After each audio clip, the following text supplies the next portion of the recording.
Well, good afternoon. I'm Robert Wilson with Cowboy Wisdom Podcast. Today's podcast is 7 ways why the words you speak are unrealized imprisonment. Most people are unaware of the boundaries and limitations they carry is carved from their own vocabulary. The words you speak are never just sounds, they're subconscious shackles, inherited scripts, and recycled echoes. They keep them looping yesterday's limits and yesterday's inner dialogue, and the inner dialogue rises from yesterday. Every phrase you repeat without awareness becomes an invisible cell, a polite prison disguised as normal conversation. Today we crack the cages. Today we expose how everyday language locks intuition, mutes imagination, controls intuition and inspiration, and slows down innovation and cages sovereign clarity. Today we rise beyond the words that once ruled us. This is where your liberating lingo becomes energetic liberation and your voice becomes visionary voltage. Why the words you speak are unrealized imprisonment. Vocabulary as velvet chains. We rehearse inherited words in ancestor echoes. Your tongue can be a velvet prison if you never sculpt your own lingo. That's something I've done is sculpt my own liberating lingo. Instead of change, heal, create transformation, it's expand, energize, enterprise, experience, liberation, appreciation over forgiveness. It's just the beginning. Script is silent shackles. Every normal phrase is a recycled obedience code. Speaking them keeps you bound to cages you never chose. Default words default your freedom. Labels as lingual locks. When you name yourself by roles, titles, or diagnoses, you lock your voltage inside borrowed boxes. Labels lull, liberation electrifies. Labels lull you into yesterday, liberation electrifies today. Would you like me to flip these? Why change, heal, create, transformation, forgiveness are imprisoning words. Cosmetic cages. Change and transformation rehearse surface adjustments, keeping you polishing the bars instead of dissolving them. They imply you're broken and need fixing rather than you're already sovereign. Cosmic cages distract from cosmic liberation. Cosmetic cages distract from cosmic liberation. Wound worship. Heal and forgiveness keep you orbiting wounds and hierarchies. They rehearse the pain and power imbalance, chaining you to yesterday's drama and trauma instead of dissolving it. Wound worship rehearses scars. Liberation dissolves them. Creation as a confinement. Create assumes lack. That something is missing until you manufacture it. It cages your voltage into scarcity instead of unleashing your expansion. Creation rehearses deficiency. Enterprise radiates sufficiency and efficiency and a fresh way of life. Why the words you were taught in school were unknowingly imprisoning and negative words. Vocabulary obedience, school drilled, right answers instead of liberating questions. The words you rehearsed were compliance codes, never clarity. Never clarity sparks, grammar polished cages, never imagination.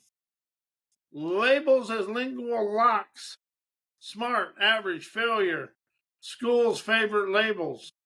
They were never descriptions.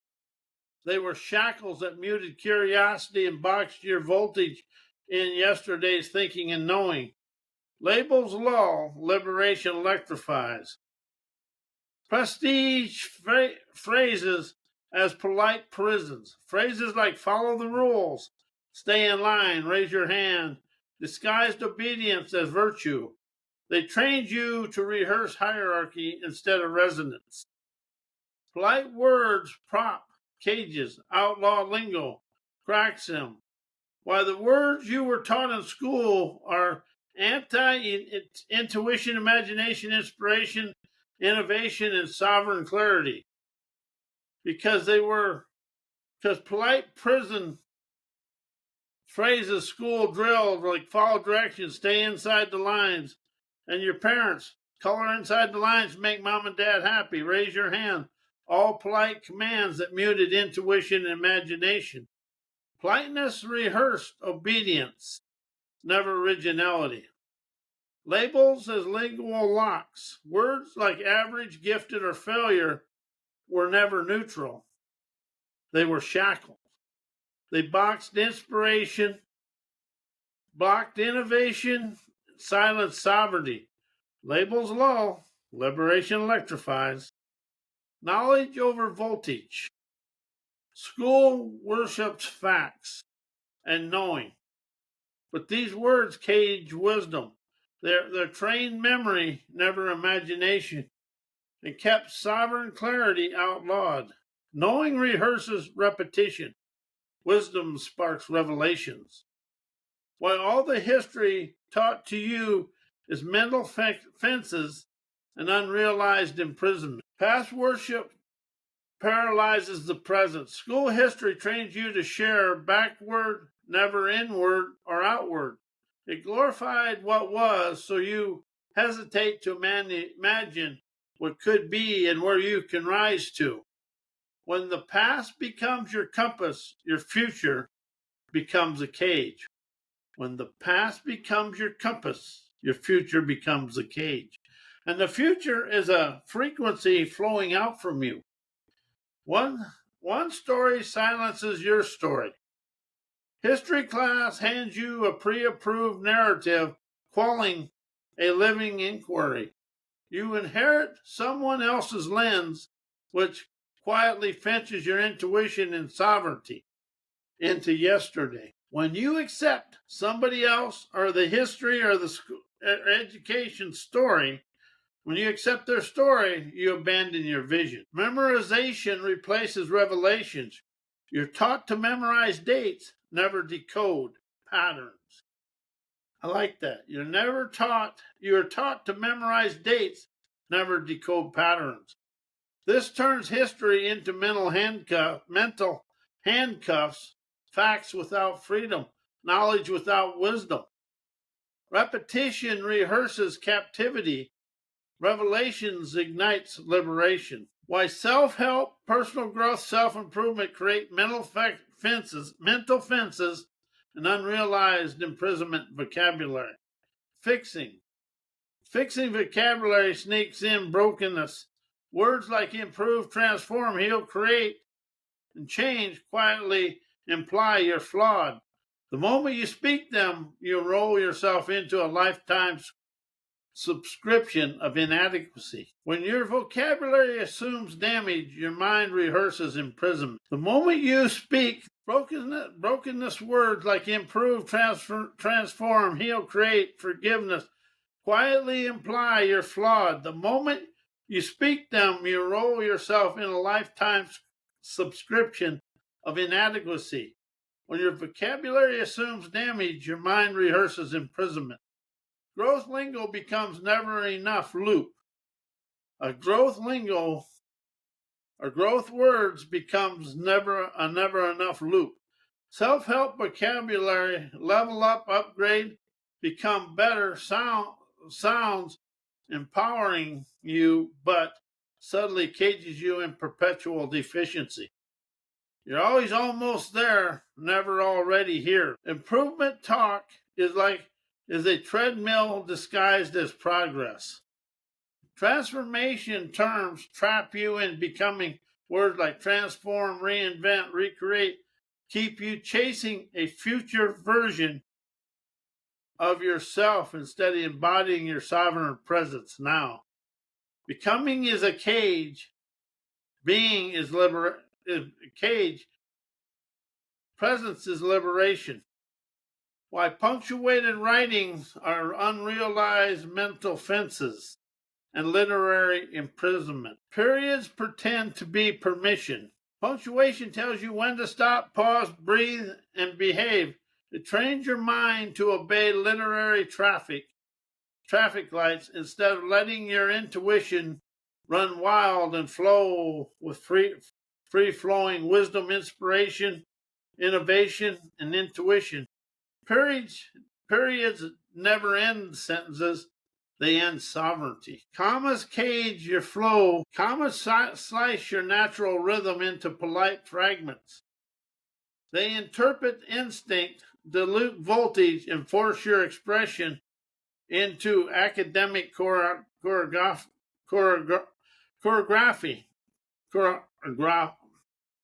Wow, I can't pronounce choreograph.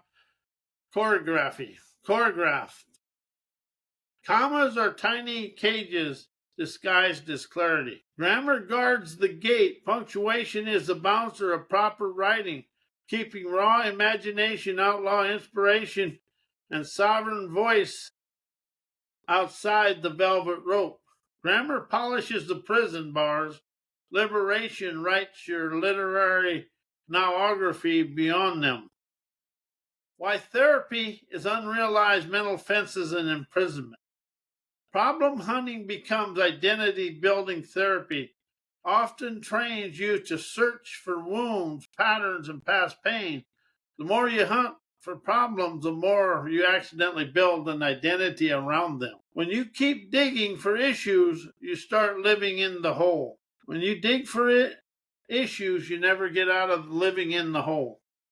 Story repetition reinforces a cage. Retelling the same story session after session can turn your narrative into a prison cell. The repetition now strengthens the memory instead of dissolving it. Rehearsed stories become reinforced shackles. Fixing frames you as forever flawed. Therapy language often assumes something is wrong with you that must be repaired. The framing can quietly cage your sovereignty and mute your intuition. When the premise is broken, the outcome is always bound and wound in yesterday or your previous thoughts. Why parental programming is unrealized mental autopilot and imprisoned images. Inherited images become internal autopilot. Parental programming installs pictures of how life works before you ever chose your own. Those early images run silently in the background, steering your reactions, decisions, and identity without your consent. Unchosen images become unconscious instructions. Their fears become your frameworks parents pass down through their worries, limits, and survival strategies, as if your universal truth. Those emotional hand-me-downs become mental fences that shape what you believe is possible. Inherited fear masquerades as personal logic. Has that ever happened in your life? It has mine. And the more I awaken to how much how much hidden parent programming I encompass, the more liberated I become. And something else I'm going to share with you. From the womb to 5 years old, everything from in your life went straight to the subconscious, is now your subconscious mind representations. So when something happens, then representations come forward. And all that is if you can admit it and understand it, you can rise to it. Parental programming teaches you to perform for acceptance. Be good, be quiet, be predictable. Those scripts imprison your imagination and mute your intuitive voice. Approval addiction. Stay inside the line, color inside the lines to make your mom and dad happy. Approval addiction is the softest, sneakiest cage that we live in. And how do you still live in that today? I do. I'm not going to sit here and say, oh, don't do that no more. Because there is so much ingrained in my subconscious mind It'd take me 70 million lifetimes to get to it all. But it's being able to understand it's occurring now, so I liberate myself now. Why socialized obedience is mental autopilot and sheepocracy imprisonment. Obedience trains reflex, never reflection. Social conditioning teaches you to comply before you even question. You react on autopilot, never intuition. It's never guidance, it's domestication. When obedience becomes instinct, sovereignty becomes optional. Herd thinking hijacks your inner compass. Sheepocracy thrives on group thinking. You're rewarded for blending in, punished for blazing trails. The crowd becomes your GPS, even when it's driving you off a cliff. Herdocracy trades your vision for their validation. Approval addiction becomes the softest cage. Social obedience trains you to chase approval like oxygen. You shrink your voice, mute your imagination, and follow the script to stay safe. Approval is a leash, conformity is a kennel. Why socialized obedience, why indoctrinated education and business PhD, these programming are unrealized mental fences and imprisoned thoughts. Credential conditioning replaces curiosity. Indoctrinated education rewards memorization, never imagination. Business PhDs polish frameworks, formulas, and theories that keep thinkers inside pre-approved lanes. When credentials outrank curiosity, brilliance becomes boxed. Academic models become mental molds. Higher education hands you proven systems and best practices, which quietly becomes an invisible cage. How do we quietly and unknowingly live in invisible cages? How do you do that in your life? I do. I'm really starting to open up to realize, and now I can rise out of it. You start thinking inside models instead of beyond them. When models become mandates, innovation becomes imitation. Prestige thinking silences sovereign wisdom or sovereign inspiration. If you take the word think out of your life and listen and express inspirations, you're going to rise out of yesterday. The more prestigious the degree, the more pressure to protect the doctrine. Business PhDs often defend the system instead of disrupting it, turning intellect into elegant imprisonment. Prestige can polish the prison bars until they look like success, but yet they stay the same. Why thinking, knowing, learning, knowledge, thoughts are unrealized mental fences and imprisoned mind. Thinking turns into overprocessing. Overprocessing thinking feels powerful, but it often becomes looping, analyzing that cages intuition. It's a looping analysis that cages intuition. The mind starts chewing on the same ideas until clarity suffocates. Overthinking is the mind's way of handcuffing your inner knowing. Knowing becomes a closed cage the moment you know you stop exploring. Knowing freezes curiosity, locks imagination, and traps you inside yesterday's conclusions. Knowing is a velvet-lined prison that feels smart but kills discovery. Learning and knowledge become a mental museum. Learning and knowledge worship the past. They store information like artifacts, but rarely spark revelation. Thoughts then recycle those artifacts instead of birthing new insight. Knowledge preserves what was wisdom, liberate what wants to emerge. While energetic liberation, energized listening, maverick questions destroy mental fences and imprison thinking and thoughts. Energetic liberation short circuits old wiring. Energetic liberation bypasses the brain's dusty filing cabinets and ignites fresh clarity from inside out. It dissolves stale circuitry and outdated scripts that keeps thoughts looping in yesterday's limits. Liberation never fixes the mind, it frees you from your mind. Energized listening breaks the echo chamber. When you listen from presence instead of programming, you stop hearing old stories and start hearkening your sovereign signals of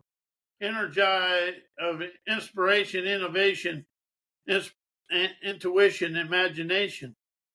Energized listening interrupts autopilot and cracks open new perception, fresh perception.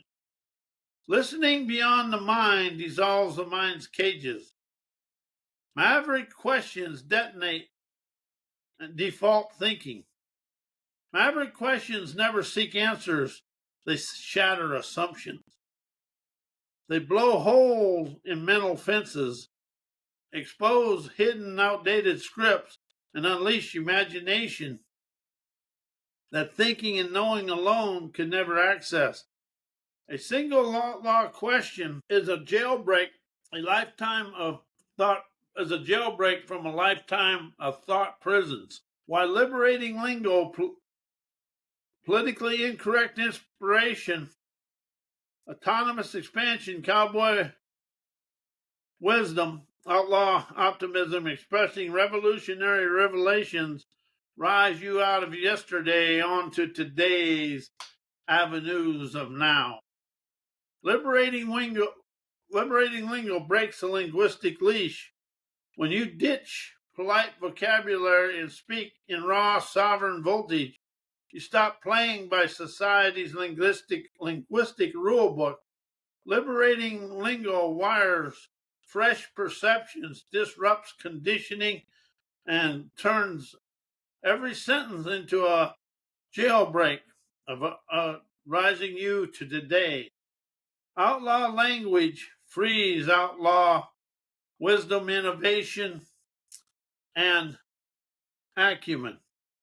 Cowboy wisdom rides beyond the herd. As cowboy wisdom, outlaw optimism, and politically incorrect inspiration refuse the herdocracy script. They never ask permission. They don't seek approval, and they don't bow to consensus. They expand your inner open range and ignite autonomous expansion. When you ride your own trail, the herd can't fence you into their way of life. Revolutionary revelations detonate in default reality. Expressing revolutionary revelations shatters the mental autopilot that keeps people domesticated. These insights never improve your life. They interrupt and ignite it and liberate you. Revelation is a rebellion disguised as clarity. And then you open up to understand the words you use keep you locked and blocked in the past. So that's why I got liberating lingo, and it started with expand, energize, enterprise, experience, appreciation over forgiveness. But the biggest one is inspiration instead of thinking, understanding instead of knowing, comprehension instead of learning, wisdom instead of knowledge, revelations over thoughts. And the reason for wisdom over knowledge, wisdom comes from hands-on, getting your hands dirty to rise out of the situation. Knowledge comes from books. And the other ones, your subconscious mind has zero recollection, and you have zero cognitive recollections with inspiration, understand, comprehension, wisdom, and revelation. So the way you liberate you from you is letting go of all the stink from yesterday. As you rise, shine, and energize, you expand through life with ease. And I am Robert Wilson with Cowboy Wisdom Podcast and Cowboy Wisdom Hypnoacuities. May your life be as blessed as you are a blessing to me in the world.